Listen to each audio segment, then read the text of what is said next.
Hi, I am Jyoti Kalra. I am tutoring at Kubi.com to make your study experience hassle free. This is the all in one platform for practicing, preparing, and getting counseled along with other AI features. So keep in touch with us. Thank you so much. Happy studying. तो अब हम जानने वाले हैं exclamatory sentences के बारे में। Exclamatory sentences कौन से होते हैं?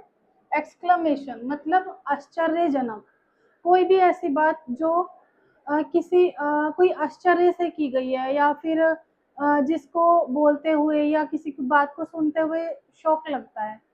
हिंदी वाला शौक भी हो सकता है, इंग्लिश वाला शौक भी हो सकता है। ठीक है, तो एक नेगेटिव वे में जो शौक होता है वो भी हो गया, और पॉजिटिव वे में जो होता है पॉजिटिवली हम शौक कर देते हैं किसी को। तो इस तरह से जो होते हैं सेंटेंसेस वो होते हैं एक्सक्लेमेटरी सेंटेंसेस।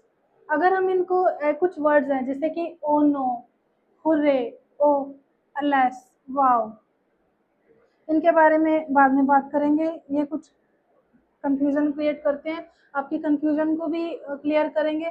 तो इस वीडियो को छोड़ के नहीं जाना है बिल्कुल भी, आपको वीडियो पूरा देखना है। इस तरह से और भी बहुत सारे वर्ड्स हैं जो मैं हमेशा बोलती हूँ, आपको प्रैक्टिस के साथ ही समझ में आएंगे।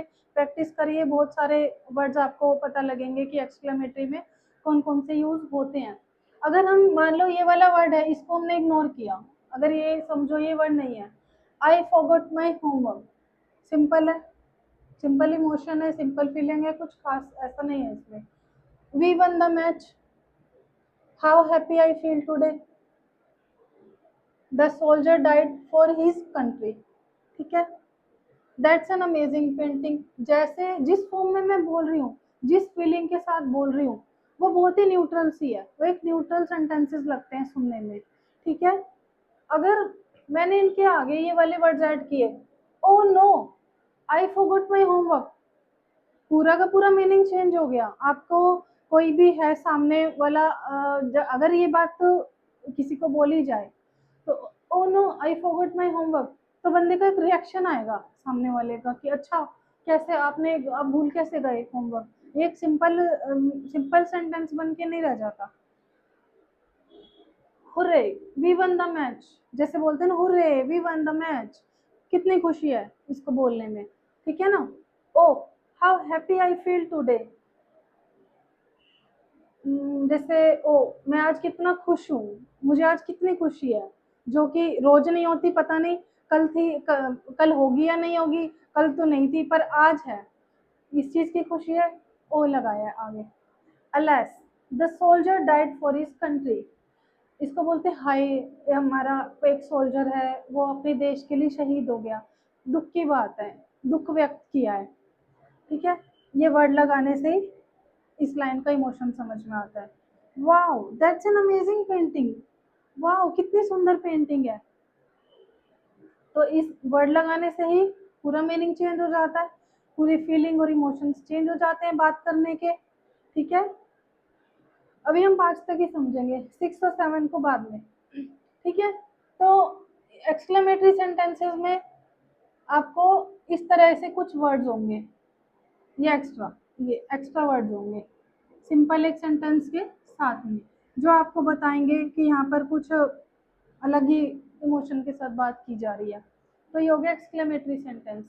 इन दो सेंटेंसेस के बारे में मैं अलग से क्यों बात कर रही हूँ, यहाँ पे आपको कंफ्यूजन हो सकती है। व्हाट अ ब्यूटीफुल गार्डन, अब आप बोलोगे कि आपने, मैम आपने तो लास्ट वीडियो में इंटरोगेटिव सेंटेंस पढ़ा है, आपने बोला जो भी सेंटेंस व्हाट से या फिर हाउ से स्टार्ट हो, इसको आप इंटरोगेटिव सेंटेंस के अंडर आप कर सकते हो। बट मैं अगेन मैं रिपीट कर रही हूँ सेम चीज़, मैंने आपको पहले भी बोला है, इंग्लिश ग्रामर एक ऐसी लैंग्वेज है या कोई भी ग्रामर है ऐसी लैंग्वेज है जिसमें थोड़ा बहुत एक्सेप्शन होता है। फिर भी प्रैक्टिस से और उस सेंटेंस की फॉर्म को समझते हुए अगर आप अच्छे से वास्ट नॉलेज ले लेते हैं तो आपको देखते ही ये पढ़ती समझ में आ जाता है कि ये वो वाला ऐसा इंटरोगेटिव नहीं है, आपको रटना भी नहीं है। काफ़ी हद तक रट सकते हैं पर आप 100% रट के भी काम नहीं चलता ग्रामर में। ठीक है ना, तो आप सिर्फ वर्ड को देख के डिसाइड नहीं कर सकते यहाँ पर कि ये इंटरोगेटिव सेंटेंस है, या हाउ को देख कर नहीं कर सकते। आप ये सोचिए, सबसे बड़ी चीज़ एक्सक्लेमेटरी सेंटेंसेस में एक तो यहाँ पे कोई एक्स्ट्रा वर्ड ऐड होता है। ठीक है, यहाँ पे नहीं हुआ, इसका मतलब ये नहीं है कि एक्सक्लेमेटरी नहीं है। दूसरा, ये वाला साइन, ये एक्सक्लेमेशन साइन, ये होता है यहाँ पर, ये है। ठीक है, यहाँ पे लगा हुआ है। पहले तो आपको ये देख के समझ में आ जाएगा कि एक्सक्लेमेटरी सेंटेंस है ये। दूसरी चीज क्या है, अ, जैसे मैं लिखती हूँ इंटरोगेटिव सेंटेंस में, मैं एक लिख देती हूँ what is your name.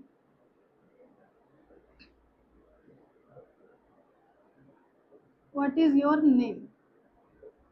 Interrogative sentence में क्या है, ये एक वर्ड हो गया, व्हाट हो गया, उसके साथ हमेशा आपको एक हेल्पिंग वर्ब मिलेगी ही मिलेगी। इज, एम, आर, जो मैंने आपको यहाँ पे लिस्ट में दी थी इंटरोगेटिव में, जैसे कि is, am, are, was, were, has, have, had, would, can, should, इस तरह से। इसमें है, नहीं है इसमें कहीं भी। तो यहाँ से पता लगता है आपको कि यहाँ पे कोई हेल्पिंग वर्ब नहीं है। अगर मान लो मैंने लगा दिया व्हाट, अब क्या मीनिंग बना है इसका, what is a beautiful garden, अब ये बन गया इंटरोगेटिव सेंटेंस। अब ये क्वेश्चन है, what is a beautiful garden, बताइए ब्यूटीफुल गार्डन क्या है। अब आप उसके बारे में बताओगे, कोई गार्डन है वो जो सुंदर है, वो कैसा दिखता है। अब ये है इंटरोगेटिव सेंटेंस। ठीक है, तो डिफरेंस को समझना है, जो प्रैक्टिस से आएगा। इस तरह के सेंटेंस को आपको देखते ही ऐसे ही नहीं आपको समझ लेना है कि इंटरोगेटिव है। ठीक है, और सेम चीज यहाँ भी हो रही है applicable. How sweet these mangoes taste, यहाँ पर कोई हेल्पिंग वर्ब नहीं है। अगर मैं यहाँ पे आर लगा दूं, how are sweet these mangoes taste, वैसे ये सेंटेंस ठीक नहीं है। आपको समझाने के लिए अगर मैंने आर लगाया, इसका कोई हमने मीनिंग बनाने के लिए बस कर दिए ताकि आपको समझ में आए। How are sweet these mangoes taste, मतलब ये जो मैंगोज हैं ये कैसे, मतलब मीठे हैं, किस तरह के हैं, जो भी है, मतलब क्वेश्चन, क्वेश्चन मार्क इसमें यहाँ लग जाएगा क्योंकि हमने हेल्पिंग वर्ब लगाई है। एक्सक्लेमेशन साइन है, पहली बात तो ये एक निशानी है, ये एक साइन है कि आपका ये एक्सक्लेमेटरी सेंटेंस है। ठीक है। Oh, how happy I feel today, अब ऐसा जरूरी नहीं है कि या तो ये वर्ड्स लिखे हो या फिर इस तरह का एक्सक्लेमेशन हो और ये वाले वर्ड्स लिखे हो जो इंटरोगेटिव सेंटेंसेस के होते हैं। कंबाइंड भी हो सकते हैं। ओ भी आ गया, हाउ भी आ गया। Oh, how happy I feel today, कि मैं आज कितना खुश महसूस कर रहा हूँ। तो इससे कुछ फर्क नहीं पड़ेगा, बहुत इजी है, सिंपल है बिल्कुल। सबसे बड़ा तो यहाँ पर यही चीज़ से समझ में आता है एक्सक्लेमेटरी का। ठीक है, तो आई होप आपको समझ में आ गया होगा सेंटेंसेस के टाइप का टॉपिक। तो मिलते हैं नेक्स्ट वीडियो में, तब तक all the best, thank you so much, practice करते रहिए।